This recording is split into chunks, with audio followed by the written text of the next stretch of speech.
Masterin und wenn ihr überhaupt noch da seid, meine lieben Zuschauer, ich bin es heute MC Muffix und ja, ich sage es extra so, denn viel ist nicht mehr da, was es hier zu retten gibt, liebe Leute. Beim letzten Mal haben wir das Unmögliche geschafft und Cernunnos gestoppt. Mit der vereinten Kraft von unserer guten Gaston, was Max schon wieder hier sehr zu Tränen gerührt hat, noch nicht ganz, aber zumindest in die Richtung ging es schon, haben wir es geschafft, mit ihm, mit ihr, die hier Camelot hier Energie gesammelt hat und die Romgoniers in Excaliburs verwandelt hat und auf Cernunnos geballert hat. Totorot, die hier ebenfalls hier ihre Wahlidentität preisgegeben hat und Mash die Black Barrel gegeben hat, konnten wir den Fluchgott besiegen. Doch dann kam etwas Neues. Etwas viel Gefährlicheres. Ihr hört, der Soundtrack hat sich verändert. Und das, liebe Leute, bedeutet nichts Gutes. Als wir dann da waren und es aussah, als wäre die Bedrohung zu Ende, als würden wir nun entkommen können, als könnten wir den Lostbelt verlassen, kam er. Das Insekt, das kleine, unwichtige Insekt, was selbst versiegelt war. Der Wille Britanniens, der sich manifestiert hat, um all das auszulöschen, um alles zu fressen, was noch da ist. Der Bisserwurm, Oberon Vortigern, der uns gelenkt hat, morgen zu stürzen, uns gelenkt hat, dass Castoria ihre Reise erfüllt und uns gelenkt hat, Cernunnos zu besiegen. Am Ende ist das dieses Wesen nun hier, um alles auszulöschen, was noch da ist. Ladies and Gentlemen, es ist Zeit für das finale Kapitel des 6. Lostbelts. Es ist Zeit, dass wir uns hier dem wahren Feind widmen. In Kapitel Nummer 30 am Midsummer Night's Dream. Ein Sommernachtstraum, benannt natürlich aus dem Theaterstück, welches Shakespeare nach ihm benannt hat. The Isle of Britain was collapsing. All the buildings the fairies had built in imitation of human civilization. All the corpses from those heaped up in the ages past to those freshly killed by the calamities. The insects sucked more of them into the air with every passing second and swallowed them whole. The northern lands dissipated like snow, the southern lands drifted away like ash. Those few who somehow managed to survive all joined hands and fell into the void. It was as though everything in Fairy Britain had been no more than a single night's dream.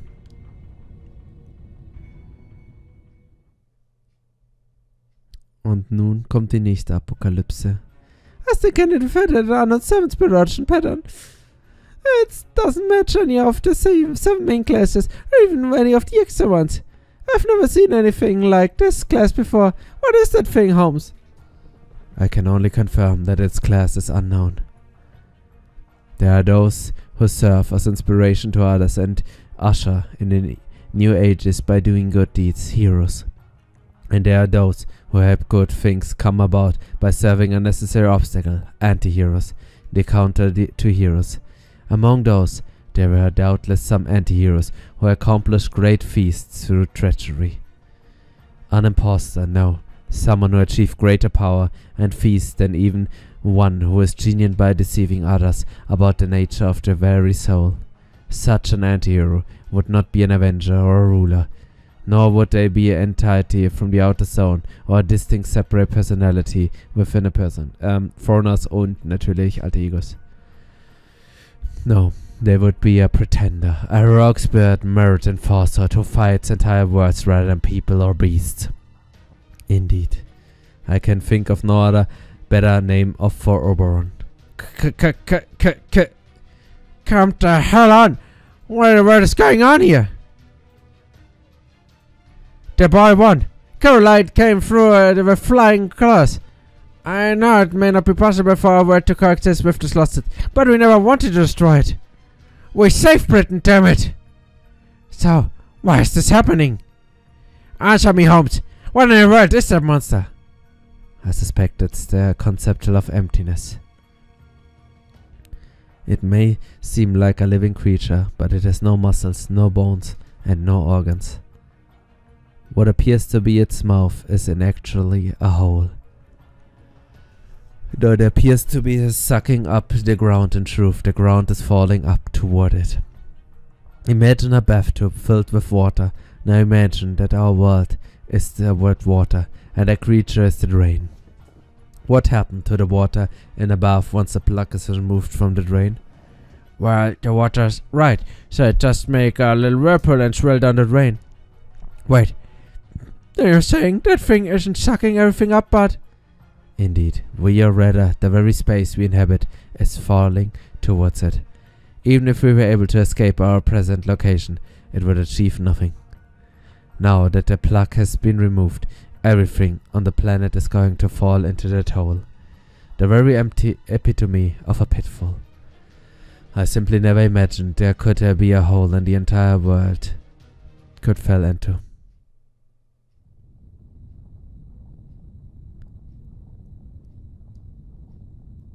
What again? The cowardly king who killed Uther, King Arthur's father. Then you must be King Arthur's archenemy for this Lostbelt. No, I couldn't care less about King Arthur. Think bigger, Matt. Humanity's archenemy. Vortigern was Britain's destiny, incinerated in your world too, right? Well, I'm not about to allow humanity to have their own age, not on my watch. If humans are just going to trample all over Britain's mystic, I'd rather it ended before the age of mystics comes to a close. I'd like to go out on that high note in essence, even if it means killing myself. Ah yeah, you don't have to say it, believe me, I get it. There's nothing worse than when the thing you hate becomes so super popular. Not that it matters when King Arthur comes along to stop you in your tracks. That's the problem with your world. Neither the good nor the evil ones in it are willing to go far enough. Want to destroy humanity? You need to destroy the world itself. Your Vortigern failed because he couldn't cross that line. Why do you want to destroy all of humanity? They disgust me. What of it? Wouldn't a bunch of vermin skittering around the corners of your room disgust you too? Disgusting. You think this Britain is disgusting? That the fairies and humans who live in the land of the Fae are all disgusting? Huh? You mean you actually like them, Matt? Oh, that's really something. Don't take it too personally. It's not just this place that disgusts me, it's everything. To me, even your world just looks like a giant pile of shit. That was vulgar, wasn't it? Not how the Fairy King would speak, is it? Sorry, I'll be more careful in the future. Think you can forgive me just once, especially after all we've been through together? Alle wie uns so unschuldig anschaut. In fact, tell you what, I apologize for everything I just said. If you'd rather, we can just forget this whole thing happened. Huh? Okay, wait, huh? I don't understand, Master. It seemed like Oberon was being completely sincere just now. Stop messing with Mesh. Das ist der Pretender. Why? Whatever do you mean? You only ever tell lies. I mean, you're Oberon, the liar. So, you do get it. I'm so glad to hear that, Maxie. You're right. I'm a liar. I never told you guys the truth, not once. But I was still deadly serious about destroying Britain. And I relied on you most to make that happen. I mean, think about it. If someone told you to do something as huge as destroy Britain, where would you even begin? I was clueless as the next person. I don't know what I was going to do. The more I thought about it, the more I realized that even I could defeat Morgan. It wouldn't be enough. I would need so many pieces to fall into a place to bring down Fairy Britain. Morgan and Chaldea alone just weren't going to cut it. Everything had to happen at the right time, and I'd only get a single chance. Even I had no choice but to watch my every step carefully. But then I saw you on the beach, and I instantly realized this guy's a total moron, the perfect performer. I just know he's going to make all my dreams come true. I truly believe from the bottom of my heart that you are the worst and best spectator I could hope for. One I knew would bring everything to a spectacular end. So which is it, performer or spectator? Fine, I take it back.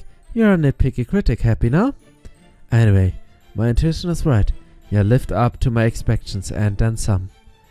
So much so that I wouldn't have minded letting you live. Except I have to destroy Chaldea too. Vortigern's goal is to ensure this false Briton finally disappears, since he has hung around for far too long after his death. But my goal is to wipe out humanity. And Chaldea's whole deal is to protecting proper human history, right? Kinda makes us mortal enemies. So, I'm going to kill you all here, so you can change things up on me later. The abyss of worm is falling toward us.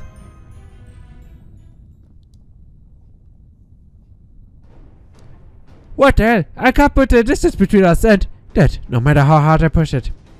Captain Da Vinci Holmes, hell, I even take Chubby. Hurry, and get Maxie and Mash back inside. Oh crap, we're not gonna make it. The collapse is coming straight for us. We can't get away, and it's gonna sell us all. Damn it. Now all of our senses have stopped working. I can't tell what's going on outside anymore. Hell, it's so dark in here. I can't even tell what's going on inside either. There's no sound or light anywhere. What do we do, Captain? What can we possibly do against? Lock the deck gravity point, the bow straight up, and set their engines to the second stage. If the thing's trying to make us all fall in, we just have to rise away from it. Even if we're in the total darkness, even if we're inside an endless hole, I'm not giving up until our engines do. All hands, maintain battle stations. The creatures causing this collapse may still be out there, but so are Maxi and Mash. And knowing those two, they'll find a way out of this. Das sagst du so einfach, aber was sollen wir gegen ein, keine Ahnung, alles fressendes schwarzes Loch machen?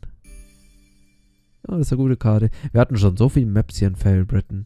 Normales Britannien, nebelbehangenes Britannien, zerstörtes Britannien, Avalon le Fae, noch mehr zerstörtes Britannien und nun schließlich das. Wird immer besser, liebe Leute. Jetzt haben wir einfach nichts. Jetzt sind wir einfach im endlosen Nichts. When I was born, I couldn't even breathe. Not so much as a single toe was truly alive. I was a rotten mass of fluid inside a chrysalis. Under the circumstances,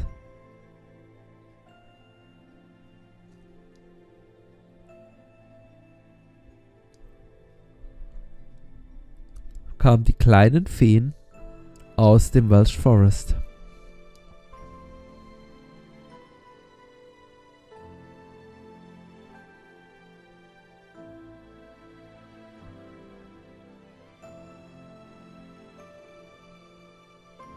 Can you imagine how I felt when I woke to the morning sun's rays? I was in the autumn woods at the outskirts of Fairy Britain. The autumn woods full of fairies who had been bullied, persecuted, and had nowhere else to go. The only thing to do there was to die. It was there, among those who didn't belong anywhere else. Among those who were hated and forgotten, and now had nothing left to do but die. That my chrysalis suddenly appeared. My chrysalis looked just like a fairy, but it wasn't. It was a device Britain itself created to bring about its own end. I can't believe this timeline is still hanging on more than 10,000 years after it died. It's sick. I hate everything that lives on this damn island. I just want to erase it out from existence. That's all I am. A single insect born from this island's own extraordinary hatred of living creatures. But of course, as an instinct born of excrement, my birth was a wretched affair. My chrysalis appeared both pitiful and beautiful, so the fairies must have thought I was their king. They gathered around it and watched over my chrysalis until it stood up on its own. Oh god, that was disgusting. Now that it was standing up, it was a chrysalis no longer. It was the perfect fairy tale king, the very sort those of the forest had long awaited. For it looked just like the fairy king depicted by a famous, talented, somewhat mean-spirited author, Shakespeare. First the king of the Moors know this. Huh. So I'm a ghostly near, a servant now. I guess as long as they are born from people's desires, it doesn't matter whether a servant's origin is real or fake. It turned out a fairy named Oberon existed in both proper human history and fairy Britain. But this Oberon, pretending to be a king, was a creature composed entirely of lies. Everything he said was untrue, thanks to the underlying premise that it was all just part of a single night's revelry. Wow, this is amazing. Everything I say or do ultimately becomes twisted. I love you became I don't love you. I don't love you become I don't even care about you. That was just who Oberon was. And given his nature as a rogue spirit, there was nothing he could do about it. Oh well, that's fine. I was already planning on lying through my teeth all the time anyway. That aside, this is all because Britain gets floating from the outside. For someone who is supposed to hate proper human history so much, Monk really seems to have a paradox and unhealthy love for it. And so the Fairy King was born. As luck would have it, this was right when the Child of Prophecy's poem was becoming the hottest topic in fairy society. The king already knew a good deal about proper human history, but this time he made sure to do his homework extra fruitfully.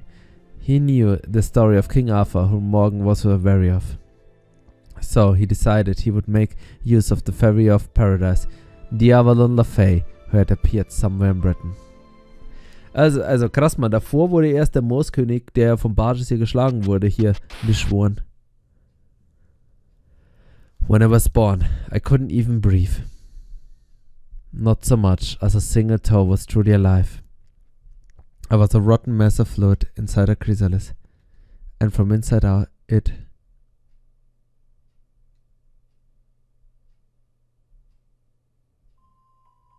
Alter, der Blick. All I could see was wriggling insect like a sea of living rubbish.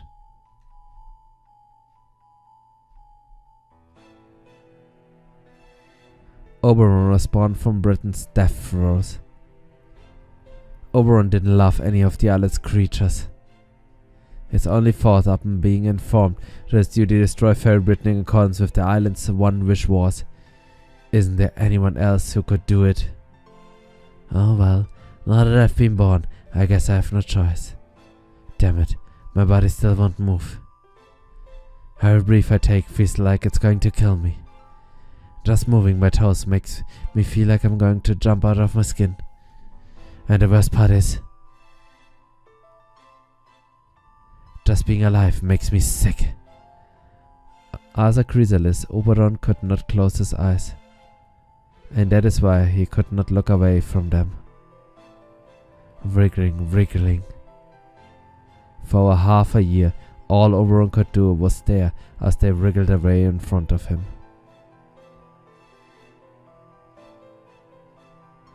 Oberon was spawned from filthy sludge. Even inside his chrysalis, he was still no more than a sludge. Everywhere he looked, everything he saw looked like so much putrid sludge. He was disgusted by the sight of these vagrant weaklings clinging to unfurlable hope. He was disgusted by these starved wretches now depending on him for help after they had been endlessly tricked and deceived by everyone else. He was disgusted at being treated like a king by those creatures who could only crawl, scram and wriggle. And above all, he was disgusted with himself for being at the very bottom of such an awful situation. He felt like a butterfly corpse being swarmed by ants, the kind of thing that happens in trash heaps in the deepest tracks of the world. Pure loathing grew in his chest, but not for any one person in particular. He didn't despise the insects swarming him, or even himself for being swarmed. It was everything. It was the structure of the world itself. That is what Oberon decided had to do. Das macht einen so traurig, wenn man überlegt, wie nett und keck und freundlich der war. But never mind his backstory now. Hang in there, Maxi. You're almost at the end. You've still got to turn things around spectacularly at the very last moment, don't you? Wer spricht da? Oh, Kastor, das Licht. Der Stern.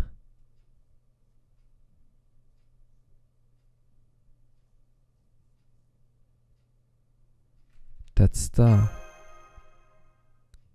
Huh? You're alive? That's strange. You do know we are in the Abyssal now, right? Oh, I see. Did you already overcome your lost will? That would explain how you opened your eyes. I think that's just going to make your death much, much more painful though. But yeah, you do you.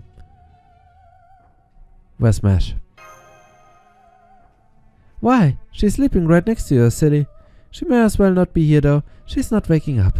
Hey, since you're awake and all, why don't we talk for a bit? You must be pretty tired, right? Here, have some food. It's one of those ration things. I found it in your ship while I was doing a little wandering inside. What? You're wondering why I'm being so nice to you? I'm not. I only went into your ship to kill your companions. I killed Mash first, you know? You're going to die soon too. You guys are falling inside an endless hollow right now. The abyssal warmth Frogs is infinite. Lüge. You see, there's no destination here, no endpoint, everything it swallows just keeps falling forever. And since it goes on infinitely, there's no entrance or exit. Once you're swallowed, it's over. It doesn't matter how strong or accomplished you might be, nothing can escape this hollow. Not unless you kill me. But nobody going to wake up in here, they're all dreaming of falling. If anyone did manage to wake up, they'd be able to see just like you can, but most of them will simply keep falling. Frankly, I think you could have been happier that way too. Staying conscious in here will just make the rest of your short life hell. Think about it. Even after you die, you're going to keep falling forever in an endless darkness. Isn't it horrifying? That would mean you're stuck in this hell too. True, it does. But now that the abyssal worm has manifested, there's no avoiding the world being destroyed. So in here, out there, doesn't matter to me. My life was already hell. Anywho, there's nothing you can do now. You can't even perform simple summons in here. There's been nothing like this place in human history, so you won't find a single heroic spirit record here. So how you can summon something that doesn't exist? You either go mad from the endless falling, or eventually you close your eyes and slip back into dreaming about falling. So, what should it be? If you decide you'd rather sleep, just let me know. Of course, if you still want to save the world, you don't have any time left to think about it. Now that the British Lost World is gone, we are back in the standard time stream. You said Chaldea's observed the planet disappearing in 24 hours, right? They were right. You haven't even got a minute to spare at this point. If you want to save the world, you have to fight me. If you fight me, I kill you. I don't know about you, but it doesn't sound like a great way to die to me. I couldn't agree more. What? You actually tried to punch me? How do you ever make it this far with a skull so thick? Oh well, if you're so eager to die, I'm happy to help you with that. I do enjoy watching people fighting battles they haven't a chance of winning. I do have a chance. Huh? Where? Help be there any moment now. When you're listening, I told you, no one's coming to. It's like you said. We are just bystanders, right?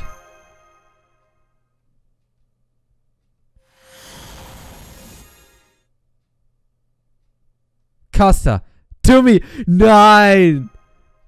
Nein! You! No, no, no, no, it can't be!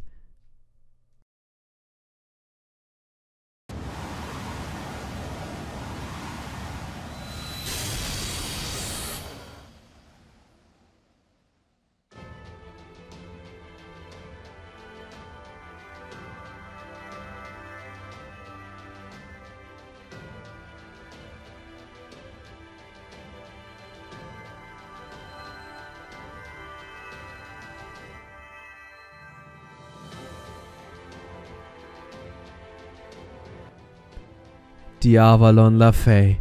Caster Artoria. I've heard the foreign mage summons and come to his aid in accordance with our contract.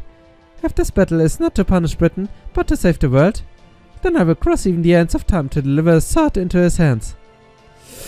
Was ein Auftritt, Mann! Was ein Auftritt, Mann! Liebe Leute! Oh, das ist so gut, Mann. Das ist so gut, Mann. Also, das Feuer brennt, aber nicht hier.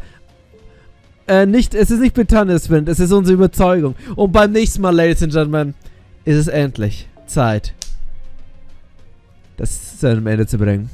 Der finale Fight der 6. Lostbelt erwartet uns.